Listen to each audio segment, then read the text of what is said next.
ഒരു മുയൽക്കുട്ടി കാട്ടിലൂടെ അങ്ങനെ കളിച്ച് രസിച്ചു നടക്കുകയായിരുന്നു. പാട്ടുകൾ പാടിയും ക്യാരറ്റുകൾ തിന്നും ഇങ്ങനെ നടക്കുകയായിരുന്നു.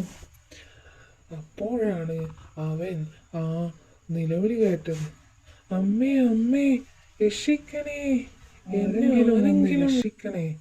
അപ്പോൾ നോക്കുമ്പോൾ അതാ ഒരു തത്തക്കുട്ടി വലയിൽ കുടുങ്ങിക്കിടക്കുന്നു. തത്തക്കുട്ടി പറഞ്ഞു, നീ എന്നെ രക്ഷിച്ചാൽ നിനക്ക് കുറേ ആപ്പിള് തരാം. അങ്ങനെ മുയൽ തത്തക്കുട്ടിയെ രക്ഷിച്ചു. തത്തക്കുട്ടി കുറേ ആപ്പിള് പറിച്ചു കൊടുത്തു.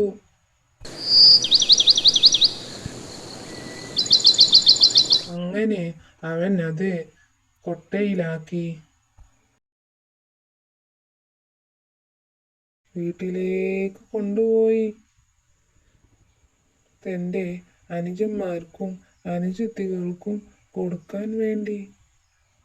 കൂട്ടുകാരെ, നിങ്ങൾക്ക് ഈ കഥ ഇഷ്ടപ്പെട്ടോ?